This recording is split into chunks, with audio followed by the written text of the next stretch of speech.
gente vai falar um pouquinho de geometria plana, né? Mais especificamente o assunto de geometria plana que sempre cai em prova, que é área e perímetro. Então, gente, a geometria ela é um dos ramos mais antigos da matemática, né? Ela se desenvolveu em função das necessidades humanas e tal.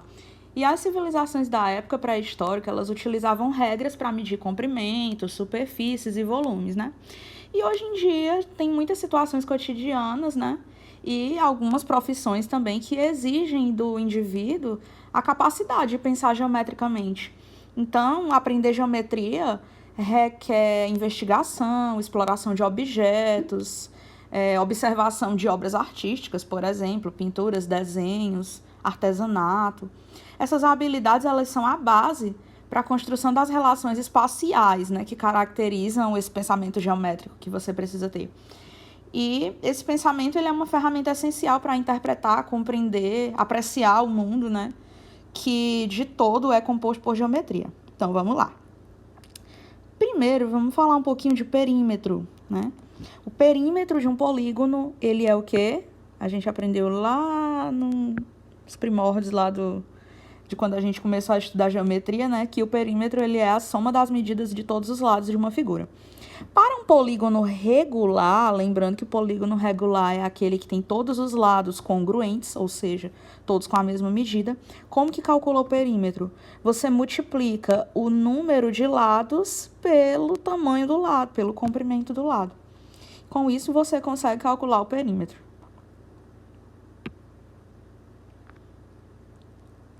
Já quando a gente se refere à área de uma superfície, né? Eu tenho aqui alguns exemplos.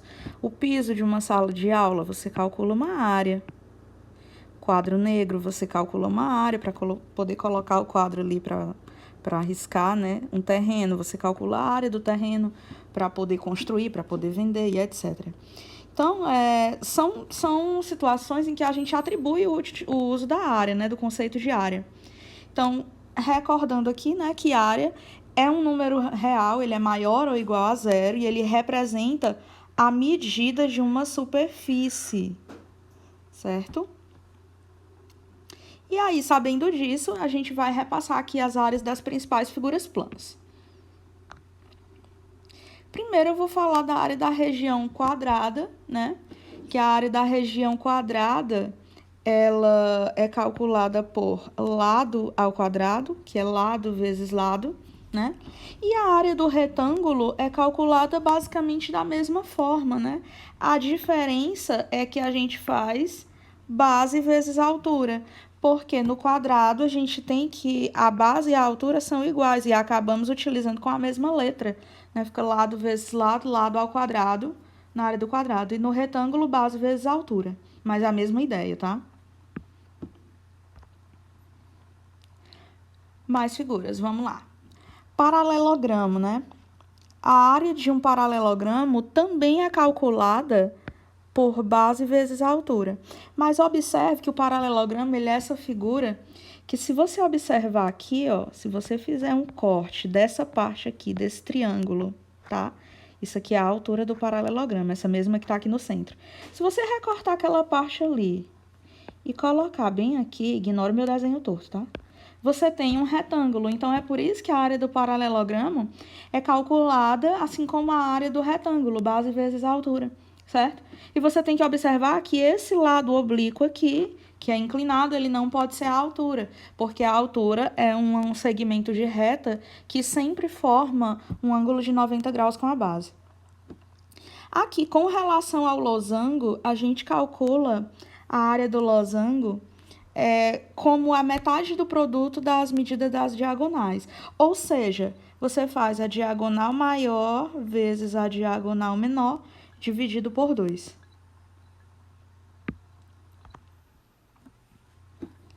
Agora, vamos falar um pouquinho de área do trapézio. Gente, esse quadrilátero aqui é um trapézio, mais especificamente esse daqui é um trapézio isósceles, certo? Que o trapézio isósceles, ele tem esses lados oblíquos aqui, ó, certo? E vamos para os elementos. Esse segmento aqui, MN, ele é a base maior, representado aqui, ó, por B maiúsculo. Esse PQ aqui em cima, ele é a base menor, representado por B minúsculo. E a distância entre essas bases aqui é que é a altura do trapézio, certo? Para você calcular a área do trapézio, relembrando, é base maior mais base menor vezes a altura dividido por 2. Essa formulazinha aqui. Lembrando que se você tiver também um trapézio retângulo, a forma vai ser a mesma. Eu vou desenhar aqui de lado para vocês lembrarem o que é um trapézio retângulo, né? Eu falei no outro vídeo, quando eu estava explicando os polígonos, mas vai que alguém não lembra, né? Então, o trapézio retângulo é esse aqui, né? Que tem dois ângulos retos, certo? E a fórmula de calcular a área dele é a mesma do trapézio isósceles, que é esse amarelinho que a gente está vendo aqui. A figura mais importante, que cai na maior quantidade de questões, é triângulo, né? Então, gente, nós temos várias formas de calcular a área do triângulo. Eu vou falar da mais conhecida delas, né? Que é quando a gente conhece um lado, que é a base, e quando a gente conhece a altura do triângulo, né? A área do triângulo, nesse caso, se você tiver a medida da base e a medida da altura, você vai calcular base vezes altura dividido por 2. Mas em outras situações, por exemplo, essa segunda situação aqui, ó, você tem dois lados do triângulo e um ângulo formado entre esses lados. Por exemplo, se eu tenho o meu problema e eu tenho aqui o meu lado A, o meu lado B e o ângulo que está aqui, ó, entre A e B. O que eu faço, né? O produto dos lados vezes o seno desse ângulo dividido por 2. Aqui está escrito, né? Metade do produto dos lados vezes o seno do ângulo, que dá na mesma coisa, certo? Então, essa é uma fórmula, se você tiver dois lados e um ângulo. Já se você tiver os três lados do triângulo, você vai utilizar a fórmula de Heron, né? A fórmula de Heron, ela permite determinar a área da região quando a gente tem a medida dos lados. E essa fórmula aqui, ela é calculada com base no semiperímetro. Esse P minúsculo aqui é semiperímetro. O semiperímetro de um triângulo é a metade do perímetro. É a metade da soma de todos os lados, certo? Então, você faz a área, vai ser a raiz quadrada do semiperímetro vezes o semiperímetro vezes menos cada lado, certo? Então, semiperímetro vezes semiperímetro menos o lado A, vezes semiperímetro menos o lado B e vezes semiperímetro menos o lado C, certo? E se o triângulo for equilátero, o que a gente vai ter em particular aqui, né? Se o triângulo ele é equilátero, todos os lados eles são congruentes, ou seja, têm as mesmas medidas. Todos os ângulos também são congruentes, todos os ângulos medem 60 graus.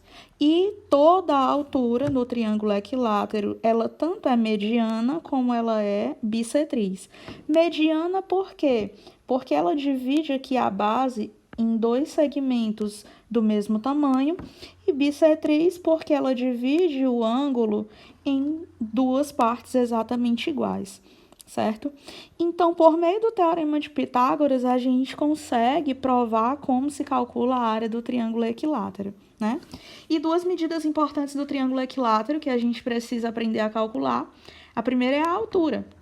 Se você observar aqui, ó, essa questão, ela meio que utilizou aqui um triângulo, ó, uma metade dessa daqui, e fez a altura ao quadrado mais a metade do lado ao quadrado igual ao lado todo ao quadrado, que está se comportando aqui, ó, como hipotenusa. Fazendo isso e organizando a expressão em função da altura, a gente tem que a altura de um triângulo equilátero é lado raiz de 3 sobre 2. E a área, né, a gente tem que, utilizando aqui a fórmula da altura, fazendo base vezes a altura dividido por 2, a gente tem aqui que o lado BC é L, né, e que a altura é a medida aqui da expressão que a gente descobriu, Então, lado vezes lado raiz de 3 dividido por 2 sobre 2, né? Que faz parte da fórmula. Então, a área de um triângulo equilátero, ela fica dessa forma aqui. Lado ao quadrado, raiz de 3 sobre 4.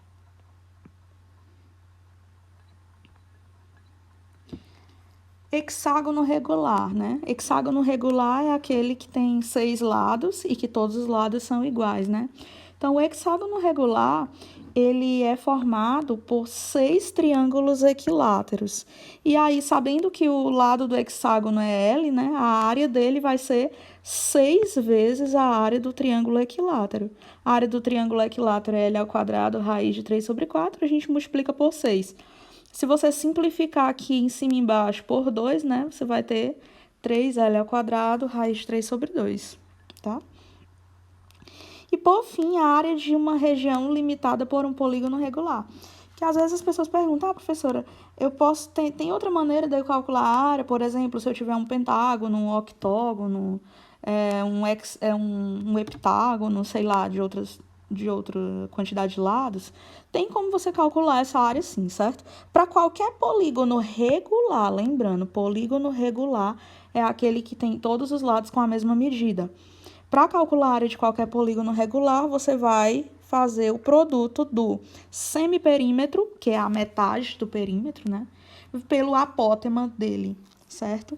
E aqui eu tenho um exemplo de alguns polígonos, né? Que são polígonos regulares. A gente tem o triângulo equilátero, o quadrado, né? O pentágono, o octógono.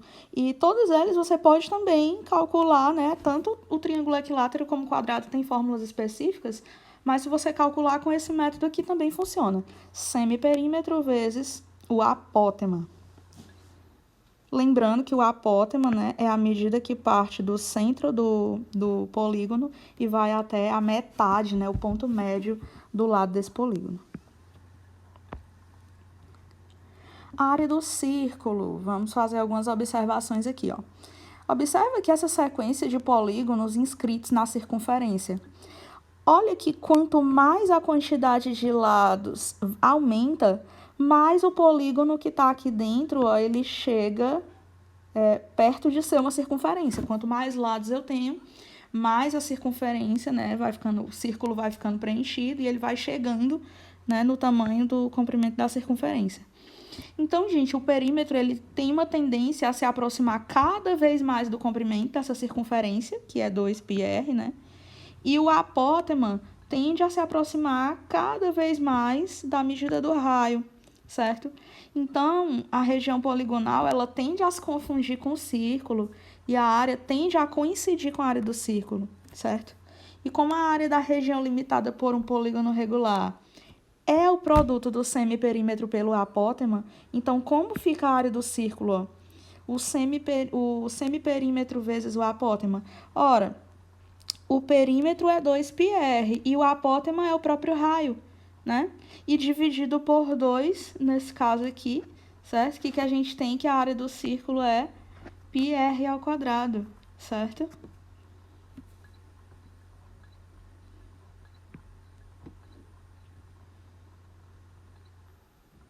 E aí vamos fechar aqui com o setor circular, tudo bem? Tendo que a área do círculo é 2 vezes π vezes o comprimento, né? Comprimento é 2πr e a área do círculo é πr ao quadrado. Então, a área do setor circular é uma fração da área do círculo, certo? E quando você quer calcular aqui a área do setor, você utiliza a regra de 3. E aí isso vai depender se o teu ângulo que forma o teu setor circular, se ele está em graus ou se ele está em radianos. Se, por exemplo, você tem o teu ângulo alfa em graus, você sabe que 360 graus está para a área total, que é πr ao quadrado. E o teu ângulo do teu setor circular, que é aquela região que você quer, está para a área do setor circular. Então, fazendo aqui o produto dos meios pelos extremos, você tem que a área do setor circular, quando o teu alfa está em graus, você vai ter alfa vezes π vezes raio ao quadrado, dividido por 360. Quando o teu alfa está em radianos, no caso, uma circunferência inteira tem 2π radianos, né? E a área dela está para a área que é πr².